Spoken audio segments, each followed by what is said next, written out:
این گوشی طبق ادعای آنر مقاوم ترین گوشی این برنده، آنر X9C. میخوام توی این ویدیو بررسیش کنم، ولی فقط مقاومت نکته مثبت این گوشی نیست. با این نازکی 6600 میلی آمپر ساعت باتری داره. بریم ببینیم ارزش خرید داره یا نه. سلام، من مابکس دوست داشتنی، من مهدی شجری ام. خیلی خوش اومدید به ویدیو بررسی دیگه. ویدیو بررسی آنر X9C که تازه وارد بازار ایران شده. اطلاعات خریدش تو دیسکریپشن هست، میتونید برید قیمتشو ببینید. البته تا آخر ویدیو صبر کنید بعد برید تو کارش.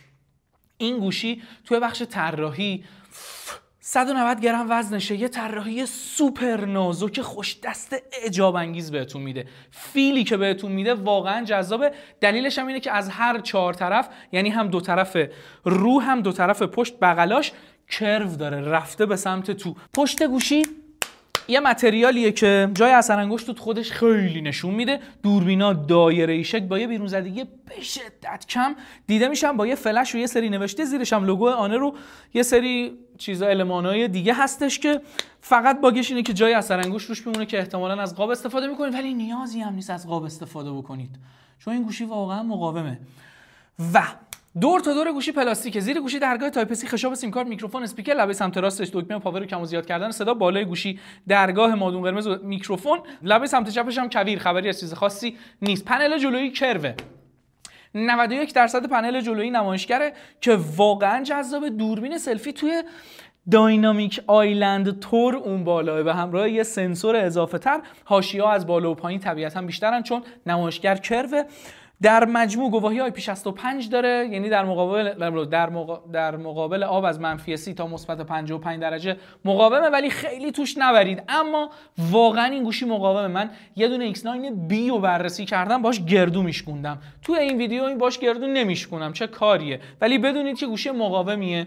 مقاومتی هم که شما از گوشی انتظار دارید احتمالاً اینه که از دستتون بیفته چیزی نشه که میتونه امتحانشو پس بده. البته به شانستون هم خیلی بستگی داره. آنر اینو تولید کرده و توی تیزراش و توی کارهایی که واسه تبلیغات این گوشی بوده نشون داده که چاقو ول میشه سمتش، نمیدونم ولش میکنن زمین، از اون بالا بهش آویزونه، از این اتفاقا. ولی خب در نهایت شما که با گوشی این کارا رو نمی‌کنید، فقط باید یه مقداری بهتون اطمینان خاطر بده که مقاوم باشه که این گوشی میده. من قبلا باش گردو شکوندم، ولی احتمال داره مثلا با یه زاویه‌ای بیفته که صفحش بشکنه. در نظر داشته باشید مقاومه، ولی شما حواستون باز باشه تو این وضعیت اقتصادی یه گوشی بیفتید جلو باز خودش یه گوشیه.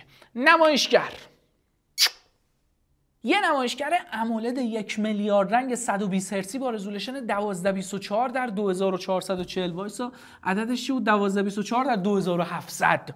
یه رزولوشن ترتمیز، یه نمایشگر واقعا با کیفیت 10 بیتی 1 میلیارد رنگی که 120 هرتز هم هست. رزولوشن فوق العاده جذابی هم داره. همه چیز توش ترتمیز مرتبه. تو این بازه قیمتی این گوشی همرده A35 هم 120 هرتزیه ولی 1 میلیارد رنگ نیست. ولی این گوشی هم رزولوشن بالاتری داره، هم واقعا روشنایی به شدت زیادی داره. خود کمپانی میگه 4000 نیت روشنایی. ما 4000 نیتو کاری نداریم باش، ولی شما زیر نور مستقیم آفتاب که سهله، اگر بری تو عطارد وایسی زیر نور مستقیم آفتاب، بازم این گوشی روشنایی فوق العاده خوبی تو بازه قیمتی خودش داره که به نظر من یکی از برگ برنده های این گوشیه. ولی خب این کرو بودنه یه ایراد داره، اونم اینه که اگر بشکنه، که طبق ادعای آنر به همین سادگی ها نمیشکنه، هزینه تعمیر صفحه نمایش اولد کرو یه مقداری بیشتره. توی بخش صفحه نمایش هم واقعا تو بازه قیمتی خودش رقیب نداره، ولی تو تاپاس، یعنی تو تاپ تیری. اگر که مثلا گوشی‌های شیائومی مثل پوکو X6 شیائومی یا پوکو X6 پرو که تو این بازه قیمتی هستن رو بیاریم، اونها هم 1 میلیارد رنگو بهتون میدن، ولی خب اینا این رزولوشنی و روشنایی از اونها بهتره. ولی خب ضعفش همون کرو بودن است که یه سری هم کرو دوست دارن. اصلا تو بخش نمایشگر یه تیکه خیلی خوب میگیره. اما میرسیم به یکی از جذاب‌ترین بخش‌های این گوشی، باتری. شما روی این قطر 6600 میلی آمپر ساعت باتری میگیری، یه باتری که یه فناوری جدید پشتشه و میتونه بهتون شارژ بده. آقا ما با این گوشی بازی کردیم، راش گرفتیم، دوربینش رو آوردیم، این ورش کردیم، اون ورش کردیم، بازم شارژ داشت. یعنی ما جوریدیم این گوشی و بازم شارژ داشت. این گوشی واقعا شارژش واقعا زیاده. یعنی اگه استفاده معمولی بکنی تا 2 روز میتونه بهت شارژ بده. VPN روشن بکنی، بری توی اینستاگرام 1 ساعت بگردی، به ترکونه 5% 6% شارژش کم میشه. کال آف دیوتی بازی بکنی 1 ساعت بازی بکنی، به ترکونه 9% شارژش کم میشه، به 10% نمیرسه. فوق‌العاده عمل کرده شارژ دهی فوق‌العاده‌ای بهتون میده. چقدر فوق‌العاده گفتم. خیالتون راحته. استفاده معمولی رو به زیاد 1 روز و نصفی راحت تا 2 روز. استفاده زیاد 1 روز و نصفی. استفاده خیلی زیاد 1 روز. واقعا خیالتون از بابتش راحته. آداپتور 66 واتی هم پشتیبانی میکنه. تقریبا تو نیم ساعت 60% شارژ میشه. تو 1 ساعت 6600 میلی آمپر ساعت رو شارژ میکنه. معمولا 5000 میلی آمپر ساعت های سامسونگی تو 1 ساعت فول شارژ میشه. بریم سراغ بخش بعدی. امنیت حسگر اثر انگشت زیر نمایشگر. تنها باگش اینه که خیلی پایینه و این یه مقداری دسترسی بهش رو سخت میکنه. اگر یه ذره بالاتر بود میتونست بهتر باشه. بخش بعدی دوربینه. سنسور لنز اصلی 108 مگاپیکسل. عکسایی که میگیره جنس و امضای آنر رو داره. یه سری عکسایی که رنگ‌ها توش اغراق شده است، قشنگ متوجهش میشی که یعنی اگر 1000 تا عکس بهم نشون بدن که از لای اونا یه دونش با آنر باشه، من اون آنر رو تشخیص میدم. یه جنس گرمی زردی سچوریشن بالا رنگ اغراق شده است که از دور که نگاه میکنی واقعا عکس باحالیه. وقتی زوم میکنی روش دیتیلش یه مقداری کمه. توی این گوشی توی نورسنجی یه ذره ایراد داره و توی وایت بالانس یه مقداری که رنگ بیاد تو قضیه، احتمالاً توی تشخیص رنگ واقعی اجسام پت بزنه. توی تشخیص رنگ پوست آدما معمولاً دستکاری میکنه. همه رنگاش دستکاری شده است. اگر که وقت بذارید و باهاش با حوصله عکس بگیرید، عکس‌ها دیتیل خوبم دارن، ولی اگر سرسری بخواید عکس بگیرید احتمال داره که دیتیل میس بشه، از دست بره. ولی امضای خودشه دیگه. توی عکس‌های پورتره عملکردش خیلی تعریفی نیست. شما جدا شدن سوژه اصلی از بک‌گراند رو به شسته رفتگی نمیتونی ببینی. فکر میکنم دلیلش این باشه که خیلی با رنگ چون بازی میکنه، واسه اینکه بتونه سوژه رو از بک‌گراند جدا بکنه یه مقداری نقص داره. یه نکته دیگه ای که توی تصویربرداری باش مهمه، سرسری گفتم ولی اسم میکنم باید بیشتر توضیح بدم. یه دونه OIS گذاشته، یه لرزشگیر اپتیکال نسبت به نسل قبلی توش گذاشته. میخواید عکس بگیرید سعی کنه یه مقداری لرزش دستتون رو کنترل بکنه که عکس رو بتونه راحت‌تر و سریع‌تر، یعنی بهتر ثبت بکنه. منتها بازم انگار گفتم سرسری بخوای باهاش عکس بگیری یه جوری بهت تحویل میده. توی محیطای روشن نورسنجیش هم گفتم یه ذره ایراد داره. داینامیک رنجی خوبه، داینامیک رنجش خوبه، ولی وایت بالانسش اصلا توی دنیای خودشه، دنیای آنر سیر میکنه. یه 5 مگاپیکسلی اولترا واید هم داریم که عکسای اولترا وایدش اصلا خوب نیست. یعنی تقریبا میشه گفت هیچ چیش. یه ذره نور کم باشه که اصلا هیچ چیش خوب نیست. ولی خب میتونید مثلا یه چیزی که وایده رو باهاش ثبت کنید دیگه. خیلی دیتیل بهتون نمیده. اوجاج تصویر هم داره. 4K 30 فریم بر ثانیه میتونه فیلم برداری بکنه. ویدیوهایی هم که میگیره دقیقاً مثل عکساش یه سری ویدیوها با فضای رنگی مختص خود آنره. یه مقداری موقعی که بخواید راه برید احتمالاً اجسام تو هم دیگه در هم آمیخته میشن. خیلی از نظر دوربینی برگ برنده‌ای نداره این گوشی و نمیشه روش حساب کرد. تو بازه قیمتی خودش A35 میتونه دوربین خیلی بهتری بهتون بده. از نظر دوربین خیلی تعریفی نیست. اگر دوربین براتون مهمه برید سراغ یه گوشی دیگه تو این بازه قیمتی. ولی تو جنبندی بهتون میگم که این گوشی اصلا باتریش به 4 تا ویژگی مثبت همه رقیباش میارزه. یه دونه سلفی 16 مگاپیکسلی بهتون میده.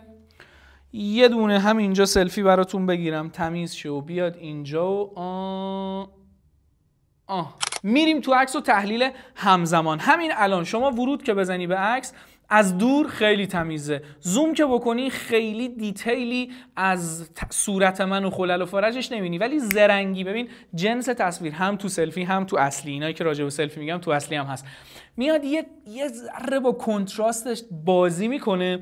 تو میبینی که یه سری چیزا زده بیرون. مثلا ریشای من الان دوندوناش مشخصه ولی دیتیل ازش معلوم نیست، میبینی گیجت میکنه و میاد با اون کنتراست بازی میکنه و چون کنتراست باش بازی میشه واسه همین جنس تصویر اصلا واسه مختص خودشه، خیلی با کنتراست برمیره. ولی خب هوشمندیش اینه که الان وقتی شما این عکس رو از دور نگاه میکنی انگار که با یه گوشی پرچمدار گرفتی، یعنی انقدر ترتمیز داره به دیتیل نشون میده، زوم که بکنی رسوا میشه.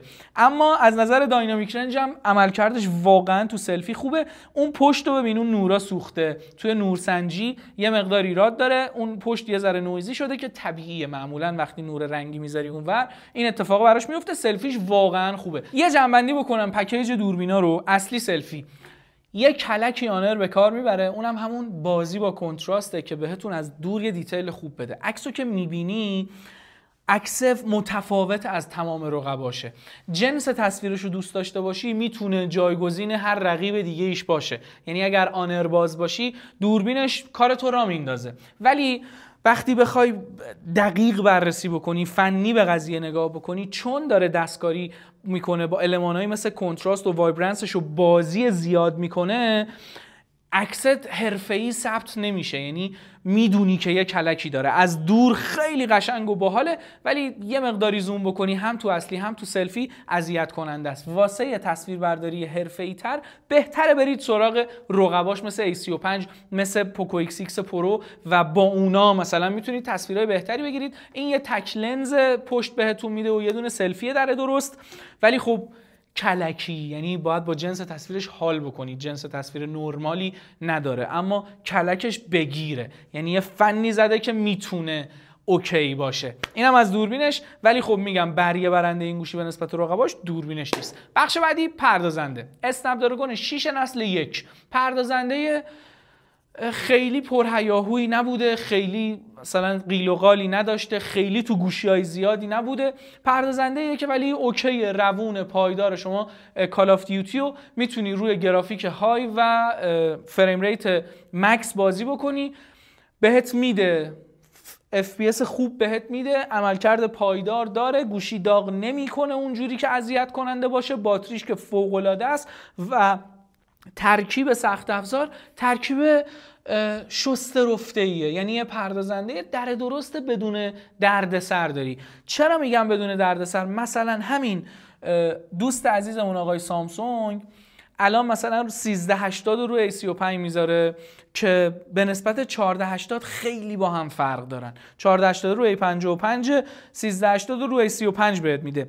بعد اون بعضی موقع پایداریش از بین میره، بعضی موقع مصرفش میره بالا، ولی خب به نسبت مثلا 1280 قبلش اینجوری بود که فوق‌العاده بهتر بود. مثلا اگزینوس 1280 که فاجعه بود، اونایی که میخواستن بخرن از کجا میدونستن این فاجعه در میاد؟ واسه همین رو 1380 اینجوری نیستا. ولی میگم این شسته رفته ترتمیز مرتبشون تکلیفش مشخصه، یعنی کارو براتون در میاره. رو بنچمارکی بخوای نگاه بکنی به نسبت حتی 1380 هم عدد و رقمای بنچمارکش کمتره، ولی یه پردازنده نسبتاً پایدار داری میگیری که کارو برات در میاره و میتونی بهش اتکا بکنی، هم تو بازی هم تو مولتی تاسکینگ. اینجور نیست بدون لگ و باگ باشه، ولی اینجور هم نیست که اذیتتون بکنه. یه پردازنده پایدار داری. فکر کنم این وسط یه نمایشگر گفتم، اشتباه گفتم. بریم سراغ رابط کاربری. اندروید 14 ماجیک او اس 8 یه رابط کاربری که اینم واسه خود آنره. اگر از قدیمیای هواوی باز باشید با اینم میتونید ارتباط بگیرید. من خودم نمیتونم ارتباط بگیرم چون آیکوناش این مهد کودکه، ولی خب خیلی حال میکنن با این آیکونا. یه سری کلک مخصوص خودش هم داره، مثل ماجیک تکستی که داره میتونی مثلا از هر عکسی که اسکرین شات بگیری تو محیط صفحت باشه متنشو کپی بکنی، مثلا AI یه قابلیتای اینجوری داره. ولی خود رابط کاربری رو میتونی انیمیشناشو عوض بکنی، فرمشو، آیکونا رو عوض بکنی، تما رو عوض بکنی، فولدر بندی‌های مختلفی که مخصوص خود آنر فولدر رو میتونی کوچیک بکنی، بزرگ بکنی. یه رابط کاربری ترتمیز مرتبه که نکته مهم گوشی آنر اینه که بعد از جدا شدن از هواوی و مستقل شدن الان دیگه اندروید رو ساپورت میکنن، گوگل رو دارن، تمام اپلیکیشن های گوگل رو میتونید روش استفاده بکنید، اکانت های گوگلتون رو روش ساین این بکنید، از اون طرف تمام اپلیکیشن ها رو از خود گوگل پلی دانلود بکنید و تمام این اتفاق خیلی ترتمیز و مرتب میفته. رابط کاربریش مثلا یه مقداری یه بوهایی از اپل برده، یه بوهایی از سامسونگ برده. مثلا شما موزیک که پلی میکنی اون بالا داینامیک آیلند برات میاد، از چپ میدی پایین نوتیفیکیشن ها میاد، از راست میدی پایین کنترل سنتر میاد، یه سری از این اداهای مختلف داره که رابط کاربری مرتبیه. ولی خب من سلیقه‌ام نیست، رابط کاربری بخشی سلیقه‌ای، مثلا آیکون‌های دیفالت و اون انیمیشن‌هاش و اینا رو من نیستم، شاید شما باشید. ولی خب خیالتون میتونه راحت باشه که گوگل‌ها رو میگیره. از طرفی هم آنر گفته که تا 2 سال آپدیت میدم، ولی خب یه سری‌ها میگن تا 3 سال، هنوز مشخص نیست. ولی شما تو 2 سال و رو 3 سال میتونید رو آپدیتش هم حساب بکنید. اینم از این. ولی خب نکته اینجاست که خیلی آپدیت های منظم و در درستی نمیاد براش. ولی خب تو جنبندی بهتون میگم. بخش آخر، بخش عملکرد اسپیکر و پخش موزیک همیشگی، بریم براش. این نصف صدا استریوه. های صدا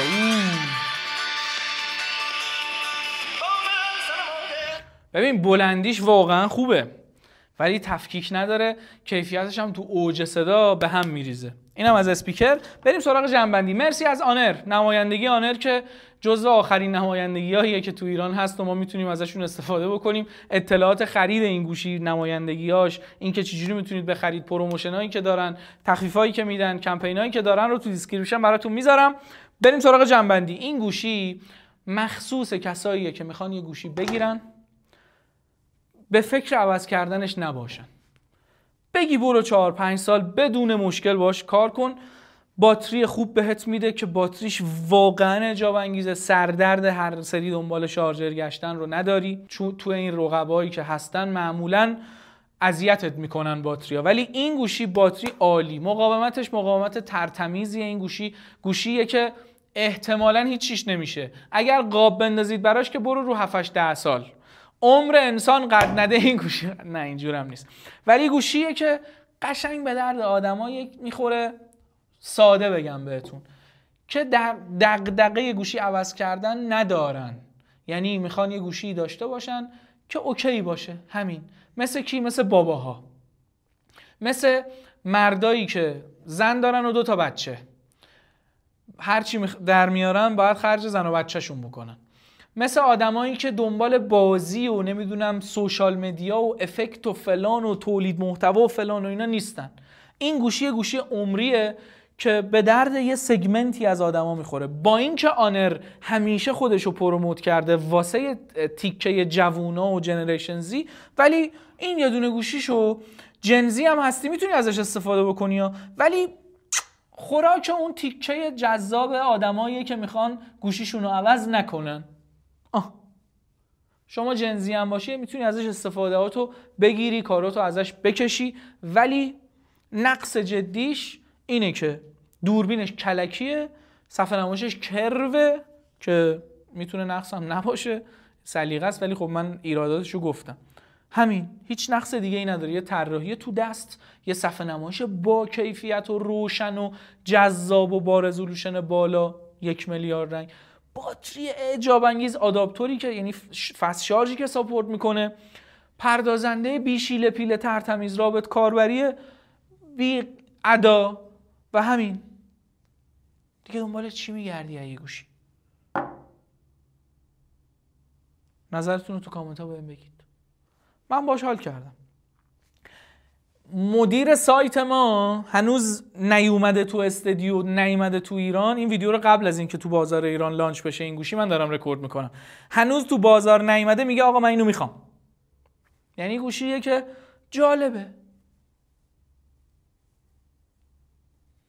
میدونی یه جوریه که هی میخوام یه جنبندی پتکی بهتون بدم، یعنی چکشی بزنم که خیالتون رو راحت بکنم. یه جوریه که مثل توییتا میمونه در مقابل بنز. تو اینجوری که آخه من بنز اون، ولی خب توییتا لعنتی توییتا، یعنی کار میکنه برات. در درست. تمام. مثال خوبی زدم ها. مثل توییتا اینجوری نیست که عاشقش بشی، ولی در نهایت دوستش میتونی داشته باشی. دوستش داری با نمک. بس دیگه. لایک کامنت بالا سابسکرایب یادتون نره که واسه دلگرمی من هر چی دارم از حمایت تک تک شما هست. مرسی از همراهی تو کات. نه مثل توییتای دیگه مثال بهتری میاد ذهنت. ببین مثلا اینجور نیست که مثلا سامسونگی ها مثلا اینجوری هم که ما سامسونگی مثلا من شیائومی بازم، ولی اینو میخری بنده باش برو آفرود، برو جاده، برو سفر، آب توش نباشه کار میکنه. برو بره تمام.